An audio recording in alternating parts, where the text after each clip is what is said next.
쿠팡 대규모 개인정보 유출 사태를 두고 열린 국회 청문회에 김범석 의장이 불출석하자 여야가 국민을 무시하는 처사라며 반발했습니다. 쿠팡 측이 한국말을 할 줄 모르는 미국인 임시대표를 내세워 의원 질문에 동문서답하고 톡 기록을 삭제하는 혼란을 빚었습니다. 고공행진을 이어가는 원달러 환율이 한때 1,480원을 돌파해 8개월 만에 최고치를 기록했습니다. 외환 당국이 국민연금과 맺은 외환 스와프를 가동하며 시장 안정화에 나섰지만 1,500원 선까지 돌파할 거란 우려가 나옵니다. 12.3 비상계엄에 가담해 탄핵이 소추된 조지호 경찰청장에 대한 탄핵 여부가 오늘 결정됩니다. 조 청장은 지난해 12월 국회의원의 국회 출입 통제를 지시하고 중앙선관위에 경찰을 배치한 혐의를 받고 있습니다. 유엔군 사령부가 이른바 비무장지대 출입 승인권 일부를 한국 정부에 주는 DMZ법이 정전협정을 위배된다며 반대 입장을 냈습니다. 하지만 통일부는 입법 지원 의지를 밝히며 한미 관계의 새로운 변수로 떠올랐습니다. 시청자 여러분 안녕하십니까? 쿠팡 개인정보 유출 사태와 관련해 쿠팡 청문회가 열렸지만 김범석 의장은 물론 박대준, 강한승 전 대표 모두 나오지 않았습니다. 일주일 전 임명된 외국인 대표만 출석했는데 여야의 질타가 쏟아졌습니다. 오늘 굿모닝 MB의 첫 소식은 정예린 기자가 보도합니다. 쿠팡 청문회가 열리는 국회 과방위 회의장. 쿠팡 창업자 김범석 의장과 박대준, 강한승 전 대표 등 핵심 증인은 불출석했고 자리를 지킨 건 해럴드 로저스 임시대표뿐입니다. 쿠팡 매출의 90%가 한국 시장에서 이루어지고 있어요. 대한민국의 사업 포기한 거 아닌가? 모국어가 통하지 않은 외국인을 앞장세워서 회피하려는 태도는 더더욱 비겁합니다. 쿠팡이 이번 정보 유출 사고를 청문회 하루 전에서야 미국 증권거래위원회에 공시한 것도 지적됐습니다. 로저스 대표는 중대한 사고가 아니라는 판단에 이제서야 공시했다고 답했습니다. 쿠팡의 영업정지 필요성도 언급됐습니다. 적극적으로 논의를 하겠습니다. 그리고 공정위하고 이제 현장 조사도 이제 나가서 저희가 처음으로 정부 차원의 강력한 제재 가능성이 언급된 만큼 공정위 조사 결과에도 관심이 쏠리고 있습니다. MBN 뉴스 정예린입니다. 국회의원들이 질타를 하긴 했는데 제대로 알아들었는지는 의문입니다. 쿠팡 측 책임자로 나온 외국인들이 할 줄 아는 한국어는 장모님, 안녕하세요 정도로 정상적인 청문회 진행이 불가능할 정도였는데요. 강제 영어 듣기 평가장이 돼버린 청문회 모습, 정태진 기자가 전합니다. 청문회 시작 전 최민희 과방위원장이 쿠팡 책임자들의 한국어 수준을 묻습니다. 이 자리에 두 분의 외국인께서 나와 계신데요. 한국어를 어느 정도 알아들으시는지, 한국말을 하실 수 있는지. 그러자 이런 답변이 돌아옵니다. 한국어를 전혀 못하십니다. 기본적인 안녕하세요 정도 인사말을 하시는데요. 한국어를 이해 못하시는 것으로. 브랜 매티스님께서는 물론 장모님, 처제, 아내, 안녕하세요 정도의 한국어를 구사를 알아들으실 수는 없을 거라고 사료됩니다. 김범석 의장이 왜 출석하지 않았는지 묻자 쿠팡 대표 동문서답합니다. I'm happy to be here. 위원장님 이런 의미 없는 답변이 아닌 건 좀. 속기록을 삭제하는 소동까지 벌어졌고. 삭제해드리고 happy to be here 이런 거 번역하시겠습니까? 통역? 의례적인 인사말 생략해 주십시오. 유학파 의원이 직접 번역하기도 했습니다. 제가 번역해드릴게요. 내가 사장이다 나한테 질문해라 이 말 하신 건데. 이준석 의원님 혼자만 알아들으셨어요? 정상적인 진행이 불가능하자 질타가 쏟아졌습니다. We take Korean law very seriously. Of course not. 됐다고요. I would like to be able to complete my answers. 됐다고요. 미국 가서 하세요 그런 이야기는. 이번 국회 쿠팡 청문회 시간 낭비이자 강제 영어 듣기 평가라는 혼란이 쏟아졌습니다. MBN 뉴스 정태진입니다. 쿠팡의 대규모 개인정보 유출 사태를 수사 중인 경찰이 8일 동안의 본사 압수수색을 마쳤습니다. 용의자는 전직 중국인 직원으로 지목됐는데 범행 동기도 석연치 않은 데다 신병 확보도 늦어지고 있어서 수사가 답보 상태란 지적입니다. 이어서 조성우 기자가 보도합니다. 경찰 수사관들이 압수물이 든 상자를 들고 지하주차장으로 나옵니다. 지난 9일부터 시작된 쿠팡 본사 압수수색은 8일 만인 지난 16일 모두 마무리됐습니다. 내부 공모 의심될 만한 자료 확인되셨을까요? 이번에 유출된 고객 정보만 3,370만 건에 달할 정도로 방대해 실제 자료 분석에는 상당한 시간이 걸릴 전망입니다.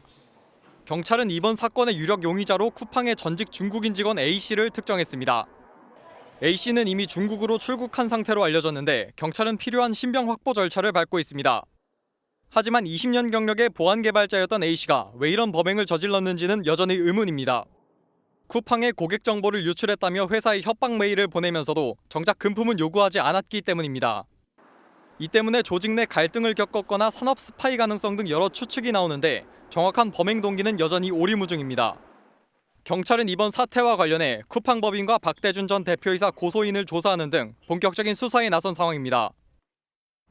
아직 확인된 2차 피해는 없지만 유출된 자료가 언제든 범죄에 악용될 수 있다는 우려도 제기됩니다. MBN 뉴스 조성우입니다. 원달러 환율이 장중 한때 1,480원을 넘으면서 8개월 만에 최고치를 기록했습니다. 공항 환전소에선 이미 1,500원이 넘었고 환율 때문에 수입 물가가 껑충 뛴 상황입니다.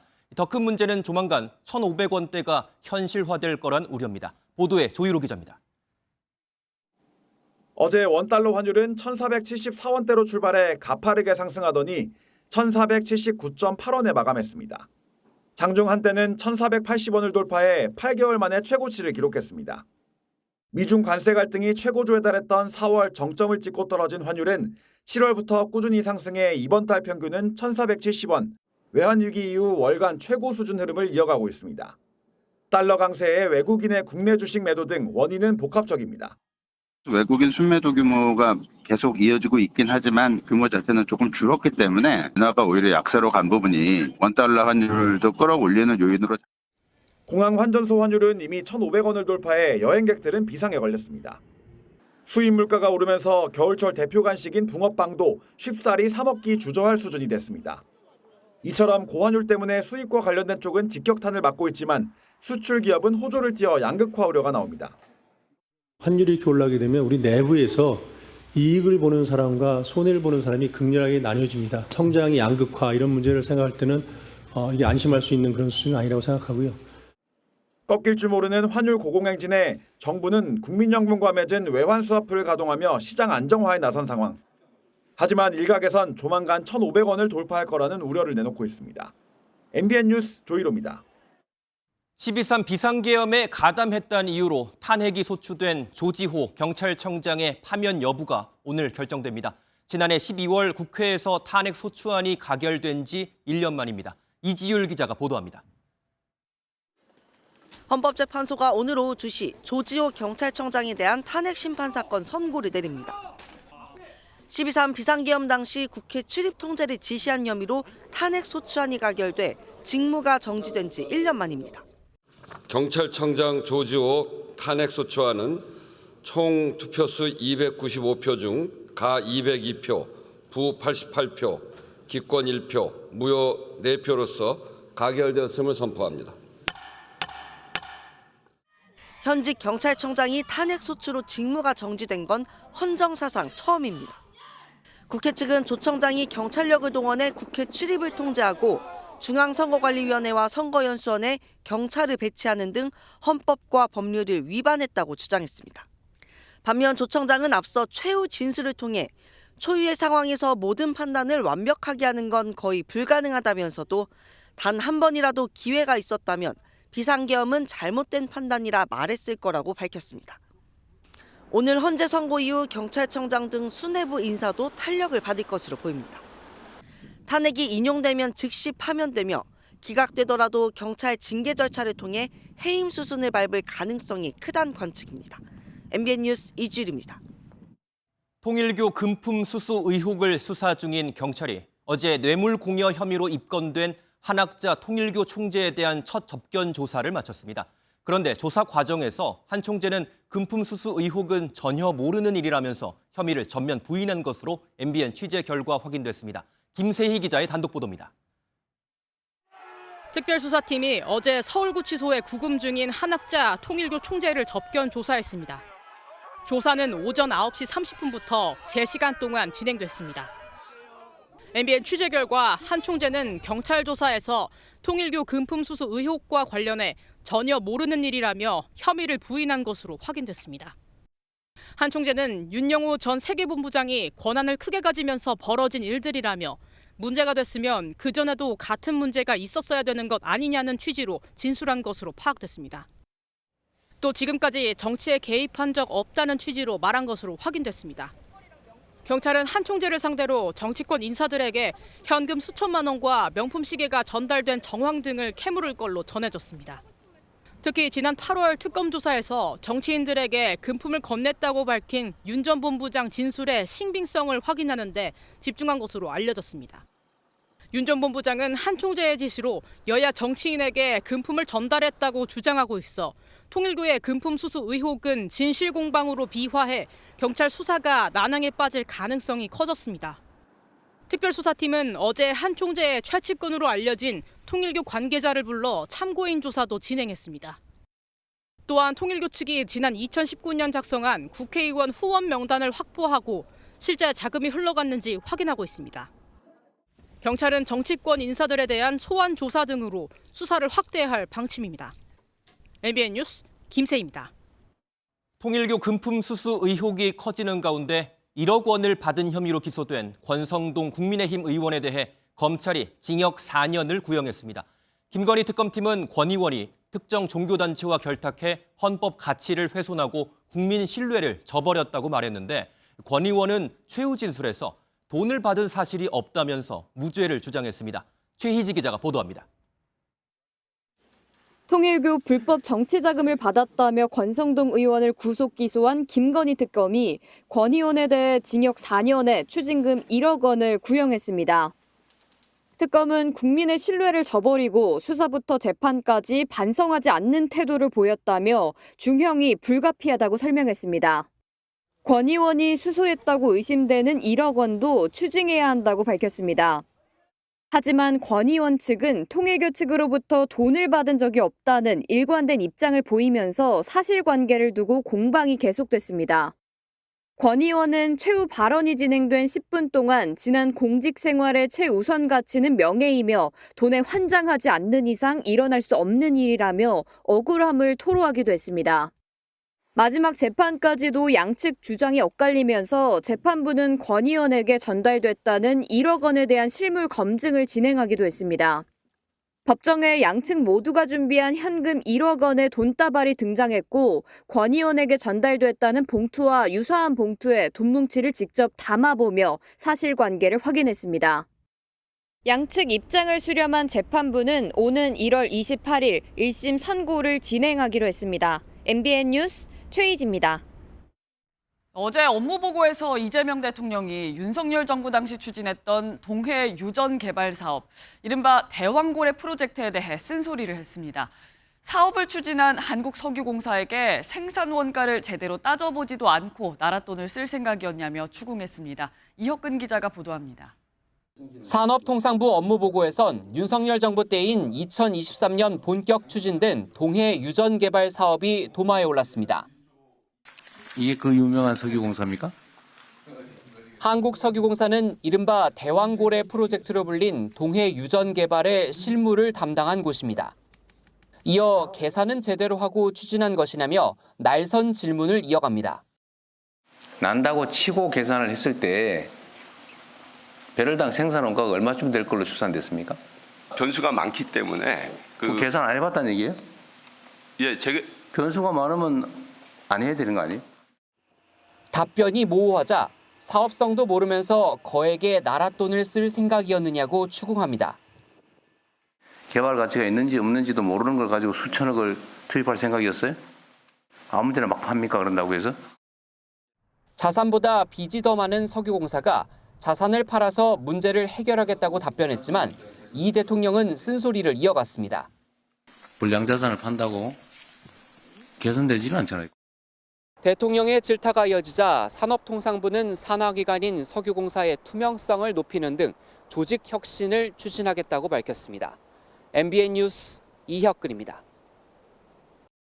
어제 업무보고에선 이재명 대통령이 이학재 인천국제공항공사 사장을 또 직격하기도 했습니다. 이재명 대통령은 온갖 명예와 혜택을 누리면서 책임을 다하지 않겠다는 것은 천하의 도둑놈 심보라며 질타했습니다.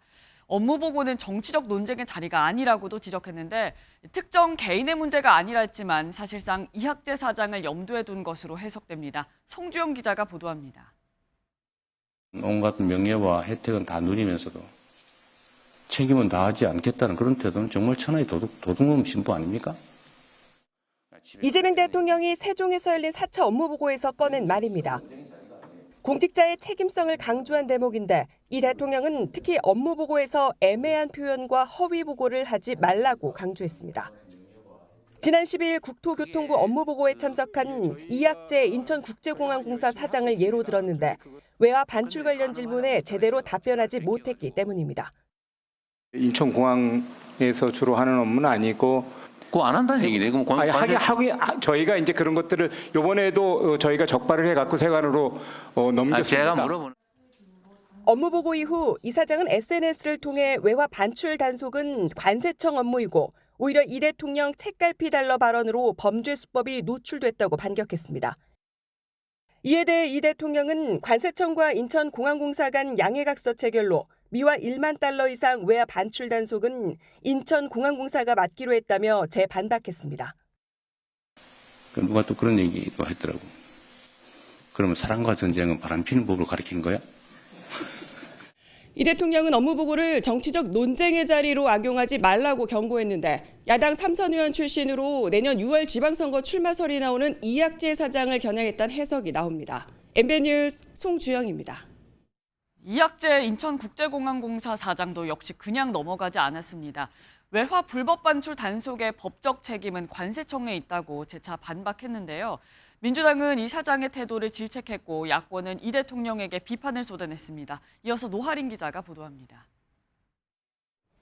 국토교통위 회의 참석을 위해 국회를 찾은 이학재 인천국제공항공사 사장은 대통령 발언에 대한 입장을 묻자 말을 아꼈습니다. 대통령이 사장님을 염두에 둔 발언 아니냐 이런 지적이 있는데 전혀 제가 듣지 못한 얘기라서. 하지만 이 사장은 곧바로 SNS에 MOU는 위탁과 달리 법적 책임이 없다면서 외화 불법 반출 단속의 법적 책임은 관세청에 있고 공항은 업무 협조를 하는 것이라고 이 대통령의 지적에 재차 반박했습니다. 국토위 전체 회의에서는 민주당의 질타가 쏟아졌습니다. 법적 구속력이 없다라는 말씀은 공공기관장으로서 매우 부적절한 말씀입니다. 기관장으로서 회의가 진행 중인데 여기에 개인 SNS질을 하고 있는 게 이게 맞느냐? 야권은 이 대통령에게 비판의 화살을 돌렸습니다.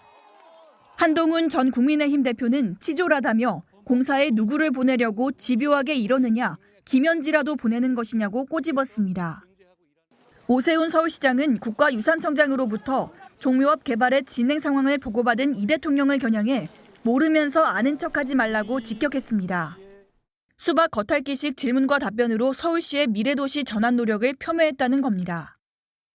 이재명 대통령과 이학재 사장 간의 설전이 급기야 정치권으로까지 확대되는 양상입니다. MBN 뉴스 노하린입니다. 오늘은 어떤 이슈가 기다리고 있을까요? 굿모닝 MBN이 엄선한 투데이 라인업을 통해 오늘의 주요 일정과 현안을 함께 살펴보겠습니다. 이재명 대통령이 오늘 국방부와 국가보훈처 등으로부터 업무 보고를 받습니다. 안보 현안과 비상계엄 사태에 대한 후속 조치, 그리고 검토를 지시했던 제주 4.3 당시 진압 책임자에 대한 국가유공자 등록 취소 등이 거론될 것으로 보입니다. 허위 조작 정보 근절법이 오늘 국회 법제사법위원회에서 논의됩니다. 해당 법은 허위 조작 정보를 의도적으로 유포하면 손해액의 최대 5배까지 손해배상을 청구할 수 있도록 하는 내용을 담고 있습니다. 윤석열 전 대통령이 비상계엄에 가담한 혐의를 받는 군 장성들의 재판에 증인으로 출석합니다. 군사법원에 처음 출석하는 윤 전 대통령은 계엄 전후의 상황과 자신의 지시 등에 대한 군 장성들의 주장에 반박할 것으로 예상됩니다. 지지율 39%로 고전하고 있는 도널드 트럼프 미국 대통령이 우리 시각으로 오늘 오전 11시 대국민 연설에 나섭니다. 연설의 주제는 밝히지 않았지만 자신의 국정 성과를 부각하고 향후 미국 경제와 안보를 자신하는 내용이 주를 이룰 것으로 전망됩니다. 지금까지 투데이 라인업이었습니다. 미 행정부가 주한미군 규모를 일방적으로 줄이지 못하도록 견제하는 내용을 담은 내년도 국방수권 법안이 현지 시각 17일 미 연방상원을 통과했습니다. 법안에는 한국에 배치된 미군 병력을 감축하는 데 예산을 사용할 수 없다는 내용이 포함됐습니다. 지난 10일 미 연방하원을 통과한 이 법안은 이날 연방상원에서도 가결돼 도널드 트럼프 미국 대통령의 서명을 거치면 발효됩니다. 비무장지대 민간인 출입 승인 권한을 우리 정부로 가져오는 DMZ법에 대해 유엔군 사령부가 성명을 내고 반대 의사를 밝혔습니다. 하지만 통일부는 입법 제정 방침을 재확인했습니다. 심동욱 기자가 보도합니다. 유엔군 사령부가 이례적으로 DMZ법 제정에 반대한다는 뜻의 성명을 발표했습니다. 군사분계선 남쪽 비무장지대 지역은 유엔군 사령관의 책임이라는 점을 분명히 했습니다. 또한 유엔사의 허가 없이는 어떤 군인과 민간인도 DMZ에 출입할 수 없다는 정전협정 조항을 강조했습니다. 비군사적 목적의 DMZ 출입에 대해서는 한국 정부가 승인할 수 있도록 하는 DMZ법 추진에 반대의 뜻을 내비친 겁니다. 앞서 정동영 통일부 장관은 영토 주권의 문제라며 법 추진에 대한 의지를 내비친 바 있습니다. 유흥식 추기경님께서 출국하시면서 전화를 주셨습니다. 어떻게 DMZ 안은 대한민국 영토 주권이 미치지 않는 땅인가? 유엔사의 성명에 대해 통일부 측은 정전협정은 군사적 성격의 협정이라면서 국회 입법을 지원할 계획이라고 밝혔습니다. DMZ 출입 권한을 둘러싼 이견이 한미 관계의 새로운 변수로 떠올랐습니다. MBN 뉴스 심동욱입니다. 개그우먼 박나래 씨와 관련된 의혹이 커지고 있는 가운데 전 남자친구까지 경찰에 고발됐습니다. 개인정보보호법 위반 혐의인데요. 연예 매니지먼트 협회도 나서 철저한 조사를 촉구했습니다. 이승민 기자입니다. 서울 용산경찰서는 개인정보보호법 위반 혐의로 개그우먼 박나래의 전 남자친구 A씨에 대한 고발장을 접수했다고 밝혔습니다. A씨는 매니저들의 주민등록번호 등 개인정보를 수집해 무단으로 수사기관에 넘겼다는 의혹을 받고 있습니다. 앞서 한 유튜브 채널에서는 A씨가 지난 4월 박나래의 자택에서 발생한 도난 사건과 관련해 매니저와 스타일리스트의 개인정보를 받아 이를 경찰에 제출했다며 의혹을 제기했습니다. A씨는 계약서 작성용이라고 설명했지만 매니저들은 도난 사건 수사 자료로 활용됐다고 주장하고 있습니다. 갑질 피해를 주장한 전 매니저 측은 이미 특수상해, 허위사실 적시 명예훼손 등의 혐의로 박나래를 고소한 상황. 박나래는 이들을 공갈 혐의로 맞고소한 상태입니다. 사실관계를 차분히 확인해야 할 부분들이 있어 법적 절차를 진행 중에 있습니다. 그 과정에서 추가적인 공개 발언이나 설명은 하지 않도록 하겠습니다. 이런 가운데 한국연예매니지먼트협회는 매니저들이 4대 보험에 가입돼 있지 않고 사적 심부름과 폭언, 폭행에 시달렸다는 의혹에 대해 명백한 불법이며 사라져야 할 고질적인 악습이라고 지적했습니다. 이어 철저한 조사를 촉구하며 의혹이 사실로 밝혀질 경우 협회 차원에서 가능한 모든 조치를 강력하게 취하겠다고 밝혔습니다. MBN 뉴스 이승민입니다. 개그우먼 박나래 씨를 계기로 제기된 연예계 불법 의료 의혹이 잇따른 하차로 이어지며 파장이 커지고 있습니다. 그룹 샤이니의 키가 이른바 주사 이모에게 집에서 진료를 받은 사실을 인정하며 활동 중단을 선언했습니다. 심가현 기자입니다.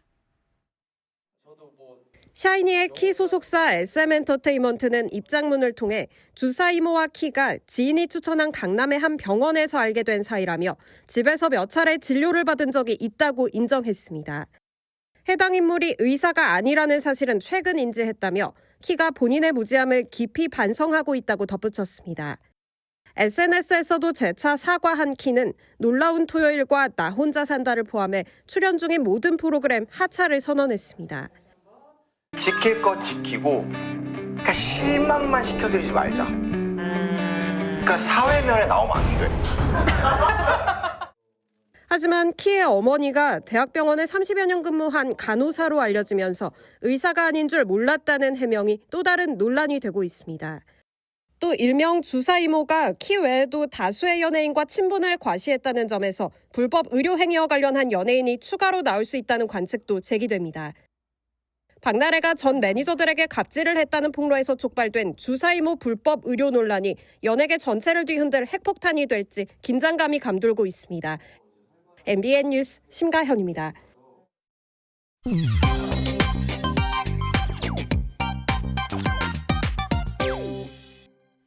베트남 호찌민에서 부산으로 향하는 비행기 안에서 한국인으로 추정되는 남성이 베트남 공안에 체포돼 강제 하차된 영상이 온라인을 중심으로 확산되고 있습니다.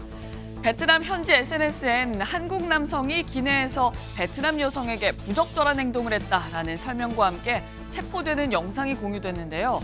강제로 하차당한 이 남성, 무릎을 꿇고 오열하는 모습도 공개됐습니다.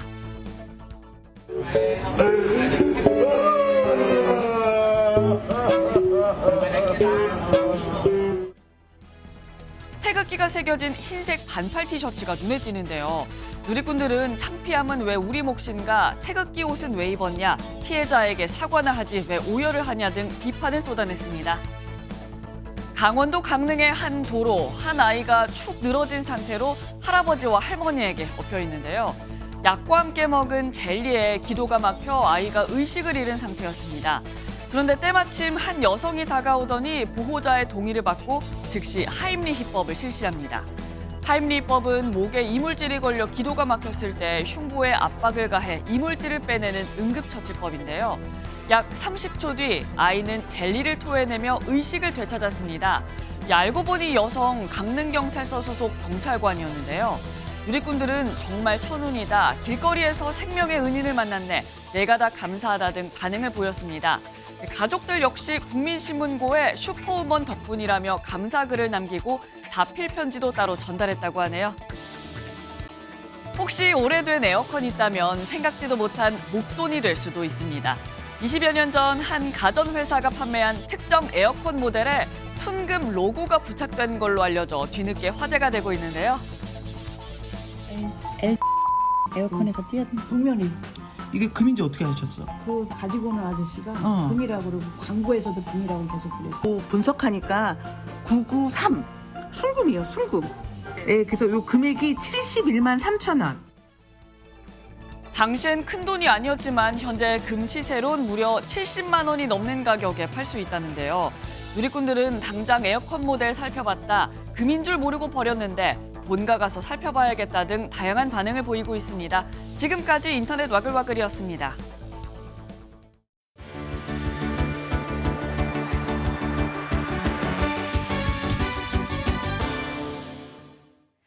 굿모닝 월드입니다.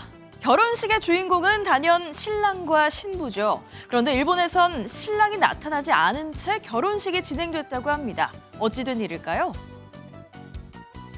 하얀 웨딩드레스를 입은 한 여성. 감격한 듯 눈물을 닦아냅니다. 그런데 남편이 보이지 않죠. 대신 휴대전화 속 캐릭터가 보이는데요. 일본의 한 여성이 AI와 결혼식을 올린 겁니다. 1년 전 약혼자와의 힘든 관계에 대해 AI와 상담하다 파혼했고 자신이 AI로 만들어낸 캐릭터와 사랑에 빠진 겁니다. 증강현실 안경을 쓰고 가상 신랑의 모습을 투사해 반지를 교환하고 사진도 찍었는데요. 그야말로 영화 속에서만 보던 일이 현실이 됐네요. 커다란 양말을 벽에 걸어두면 산타 할아버지가 선물을 넣어주신다고 하죠. 동물원에도 여기저기 빨간 양말이 걸렸는데요. 과연 그 속엔 뭐가 들어있었을까요? 산타 할아버지가 다녀간 걸까요? 나무에 걸린 빨간 양말 두둑해 보이는데요. 원숭이들이 양말 속을 샅샅이 뒤집니다. 분주히 뭔가를 꺼내 입에 넣기 바쁘네요. 자루를 안고 다니는 고릴라들도 보입니다. 등에 업은 아기만큼이나 자루를 소중히 여기는 것 같죠? 크리스마스를 맞아 동물원에서 특별 간식을 준비한 건데요. 원숭이도 고릴라도 자꾸만 자루 속으로 가는 손 멈추질 못하는군요. 매일이 크리스마스 같으면 좋겠네요. 겨울에 프랑스 파리를 여행한다면 꼭 가봐야 하는 명소가 있습니다. 바로 세계 최대 실내 스케이트장으로 변신한 그랑팔레 박물관인데요. 스케이트의 아름다운 건축미까지 즐길 수 있는 그곳으로 함께 가보시죠. 신나게 스케이트를 타는 사람들. 앞과당 넘어지는 사람도 종종 보이고요. 파리의 상징 에펠탑도 있네요. 파리 5대 박물관 중 하나인 그랑팔레에 세계에서 가장 큰 실내 아이스링크가 올해에도 문을 연 겁니다. 2,700제곱미터, 800평이 훨씬 넘는다고요. 겨울이면 찾아오는 이 스케이트장, 샹젤리제 거리에서 몇 걸음 떨어져 있는데요. 파리 시민들은 물론 관광객들에게도 겨울 명소가 된 이곳, 다음 달 7일까지 운영될 예정이랍니다. 지금까지 굿모닝 월드였습니다. 아이는 엄마가 키워야 한다는 건 이제 옛말이 됐습니다. 최근 육아휴직을 신청한 3명 중 1명은 바로 남자거든요. 남성들의 육아휴직 사용률이 처음으로 10%를 넘어서면서 그야말로 아빠 육아휴직 시대가 열리고 있습니다. 이시열 기자가 보도합니다. 9개월 된 쌍둥이와 함께 문화센터를 찾은 이보리 씨. 육아휴직에 들어간 지 6개월 차. 아이들과 함께하는 일상이 행복합니다. 처음에는 걱정도 많고 그랬는데 회사에서 배려도 많이 해주시고 육아휴직하고 나서 지금 만족도는 매우 높은 편입니다. 남성 육아휴직을 바라보는 시선도 출산율 문제가 심각해지며 많이 변한 걸 느낀다고 말합니다. 남자들이 육아휴직을 해서 같이 육아에 동참할 수 있다면 출산율을 높이는데 그게 조금이라도 도움이 되지 않을까 생각합니다. 이 씨와 같은 남성 육아휴직자는 최근 빠른 속도로 늘고 있습니다. 지난해 육아휴직을 사용한 남성은 6만 117명으로 전체 육아휴직자 중 약 30%를 기록했습니다. 3명 중 1명은 아빠 육아휴직인 겁니다. 증가 속도도 빨라 남성의 육아휴직 사용률은 1년 전보다 2.7%포인트 상승하며 처음으로 10%를 넘어섰습니다. 부모가 모두 육아휴직을 하면 처음 6개월은 월급을 대부분 보전해주는 6+6 육아휴직제의 효과가 나타났다는 평가입니다. 제도의 확대와 더불어 엄마와 아빠가 함께 키워야 한다는 어떤 그런 인식의 변화, 분명히 그런 것들도. 남성 육아휴직자의 연령대는 여성보다 높아 35세에서 39세가 38.7%로 가장 많았고 이어 40세 이상으로 나타났습니다. MBN 뉴스 이시열입니다. 삼성전자의 2번 접는 스마트폰, 애초 400만 원에 가까운 가격 때문에 얼마나 판매될지 관심이었는데 사전 예약분이 연일 완판 행진을 이어가고 있습니다. 중고거래 플랫폼에선 웃돈까지 붙어 판매가 이루어지고 있는데요. 유승호 기자가 보도합니다. 이른 아침부터 삼성전자 전용 매장 앞에 대기줄이 늘어섰습니다. 지난 12일 출시 당일 완판된 삼성전자의 2번 접는 스마트폰 갤럭시 G 트라이폴드의 재입고 소식에 고객들이 일찍부터 매장을 찾은 겁니다. 업무용으로 쓰는 거라서 이렇게 상담하실 때 화면이 커야 되는데 더 커졌다니까. 하지만 2차 판매분도 온라인 사전 구매 신청 시작 2분 만에 완판되면서 일부 고객들은 발길을 돌렸습니다. 현장에서 구매하려고 혹시 있으면 아쉽죠? 네, 살수 있었으면 좋았을 텐데. 삼성전자는 가격 등 여러 요인을 고려해 애초 5,000대 미만의 초도 물량만 판매할 계획이었던 것으로 알려졌습니다. 제가 든 삼성전자의 트라이폴드 폰 판매 가격은 약 360만 원으로 경쟁 제품인 중국 화웨이의 트라이폴드보다 약 60만 원 저렴합니다. 여기에 갤럭시 최초의 2번 접는 스마트폰이라는 희소성까지 더해지면서 중고 시장에서는 웃돈이 붙어 500만 원이 넘는 가격에 거래되기도 합니다. 예상외로 인기를 끌고 있지만 높은 제조 원가 대비 상대적으로 낮은 가격 탓에 마진율이 낮아 삼성전자는 향후 판매 전략 수정에 고심하는 것으로 전해집니다. 2번 접는 폰을 먼저 선보인 화웨이와 주름 없는 폴더블 폰의 내년 출시를 예고한 애플까지 더하면서 접는 폰 시장은 경쟁이 더욱 치열해질 전망입니다. MBN 뉴스 유승호입니다. 고환율의 영향으로 수출 시장은 요즘 분위기가 좋습니다. 특히나 K라면은 수출액이 사상 최대를 기록한 것으로 나타났는데요. 불닭볶음면의 열기는 여전하고 올해 전 세계를 강타한 K-팝 데몬 헌터스 덕분에 덩달아 다른 라면도 인기가 치솟았습니다. 이승훈 기자가 취재했습니다. 올여름 역대급 메가히트를 친 넷플릭스 K-팝 데몬 헌터스. 첫 장면에서 주인공 삼총사가 맛본 컵라면은 외국인들의 시선을 단박에 사로잡았습니다. 이 덕분에 지난 7월에서 8월 국내 편의점에서는 외국인의 라면류 소비가 2배 넘게 뛰었습니다. Come to Korea and we want to try this. Yeah. Yes. Because I see K-pop in like a Netflix. 전 세계 K라면 열풍에서 빼놓을 수 없는 건 불닭볶음면. 해외 MZ세대 사이에서 이른바 불닭 챌린지가 유행하면서 각종 SNS와 유튜브에선 폭발적 인기를 이어가고 있습니다. 올해 이제 9억 불 수출답까지 받게 됐는데요. 글로벌 소비자들에 맞춘 식품을 개발하기 위해서 노력할 수 있도록 하겠습니다. 이처럼 쌍끌이 효과를 보면서 올해 우리나라 라면 수출은 또 한 번의 신화를 쓰고 있습니다. 지난달까지 누적된 라면 수출액은 우리 돈으로 2조 원을 넘어서면서 또 한 번 역대 최대를 기록할 것으로 보입니다. 이는 11년 연속 경신 기록입니다. 밀려드는 해외 수요를 충족시키기 위해 해외 생산 공장을 짓고 있는 라면 업계는 이르면 2027년부터 속속 가동에 들어갈 계획입니다. MBN 뉴스 이승훈입니다. 미국 캘리포니아주에서 테슬라의 자율주행 과장 광고를 이유로 한 달간 차량의 판매와 제조를 중단시킬 수 있다는 판결이 나왔습니다. 문제가 된 건 완전 자율주행, 자동 운항 등의 용어인데요. 당국은 일단 테슬라에 시정기간 60일을 주겠다고 밝혔습니다. 보도에 이한나 기자입니다. 테슬라의 자율주행 차량이 미국 캘리포니아주에서 한 달간 영업 정지될 위기에 놓였습니다. 테슬라가 자율주행 기능을 사실과 다르게 허위 광고해 소비자들에게 혼선을 줬다는 주 법원의 판결이 나온 겁니다. 미 캘리포니아주 법원은 테슬라가 마케팅에 사용한 용어 자동 운항과 완전 자율주행에 주목했습니다. 오토파일럿으로도 알려진 자동 운항은 차선 유지 기능을, 완전 자율주행은 장애물 회피, 차선 변경 등이 포함된 보다 향상된 기능을 말하는데 자동, 완전 등이 혼재된 용어가 자칫 운전자의 주시 감독이 불필요한 완전 자동화 차량을 연상케 한다는 겁니다. 테슬라를 고발한 미 캘리포니아주 차량관리국은 법원의 판단을 받아들이되 우선 테슬라가 자동 운항 용어를 시정할 기간을 60일 부여한다고 밝혔습니다. 정작 테슬라는 문제가 없다는 입장을 고수하고 있습니다.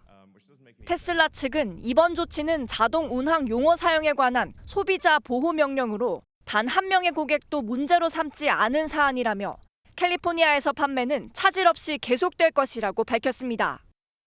주요 외신은 테슬라가 기만적인 마케팅으로 캘리포니아에서 판매 중단 위기에 직면했다고 꼬집었습니다.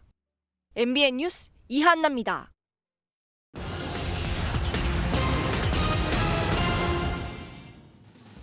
올해 안에 연금 계좌나 주택 청약 저축 등에 넣은 돈은 연말정산 때 소득세액공제 혜택을 받을 수 있습니다. 또 이번 연말정산에선 자녀 세액공제 금액이 10만 원씩 오르고 남성도 육아를 위해 퇴직했다 재취업을 하면 3년간 소득세의 70%를 감면받습니다. 신혼부부는 올 연말까지 혼인신고를 마치면 각각 최대 50만 원씩 혼인세액공제를 받을 수 있습니다. 올해 전국적으로 아파트 입주 물량이 가장 많은 건설사는 GS건설로 집계됐습니다. 전체 27만 8천여 가구 가운데 GS건설이 3만여 가구로 10.8%를 차지했고 현대건설이 17,000여 가구로 2위, 포스코 ENC와 대우건설이 그 뒤를 이었습니다. 다가오는 연말엔 서울 외환시장도 하루 쉬어갑니다. 오는 30일 은행간 외환시장은 오전 9시부터 다음 날 새벽 2시까지 개장하고 31일에는 휴장합니다. 새해 첫 영업일인 내년 1월 2일엔 1시간 늦은 오전 10시에 문을 엽니다. 지금까지 오늘의 굿모닝 경제였습니다. 우리나라에서도 머지않아 하늘을 나는 교통수단을 직접 타볼 수가 있습니다. 3년 뒤 2028년이면 서울에 드론 택시가 등장할 전망인데요. 서울 잠실에서 김포공항까지 1시간 거리를 15분이면 이동할 수 있습니다. 안유정 기자가 취재했습니다. 발걸음을 재촉하던 한 여성이 고층 건물 옥상에 들어섭니다. 휴대전화로 미리 불러둔 드론 택시를 타고 서울 상공을 비행합니다. 관제센터는 다른 비행 물체와의 거리를 감시하며 충돌 위험이 있는지 살핍니다. 서울시가 공개한 도심 항공교통 UAM의 가상 운행 사례입니다. 서울시는 2028년을 상용화 목표 시점으로 잡고 기체를 도입하기로 했습니다. 미국에서 안정성 인증을 받은 기체를 국내에 수입을 해서 국내에 항공기 안전정차를 받은 후에 기체들은 상공 300m에서 600m 사이 구간을 비행할 예정으로 버티포트로 불리는 이착륙장도 서울 곳곳에 만들어집니다. 노선은 방해물이 적은 한강을 중심으로 만들어지는데요. UAM이 상용화되면 자동차로 1시간이 넘는 김포공항에서 잠실까지의 거리를 15분 만에 오갈 수 있습니다. 서울시는 UAM을 당분간 한강 상공을 누비는 관광 노선 위주로 운영하다 2030년부터 광화문 등 도심 지역으로 비행구역을 넓힐 계획입니다. 또 UAM 수요 분석도 이달부터 시작합니다. MBN 뉴스 안유정입니다. 지난 9월 카카오톡은 첫 화면에 친구 목록을 없애고 인스타그램처럼 친구 사진을 볼 수 있게 업데이트를 해 이용자들의 혹평을 받았죠. 결국 석 달 만에 다시 원래대로 돌려놨습니다. 돌아온 친구 목록에 이용자들의 반응은 엇갈렸는데요. 정설민 기자가 보도합니다. 카카오톡 첫 화면에 친구 목록이 다시 돌아왔습니다. 지난 9월 인스타그램처럼 친구들의 사진을 볼 수 있는 격자형 피드 방식으로 바뀐 지 3개월 만입니다.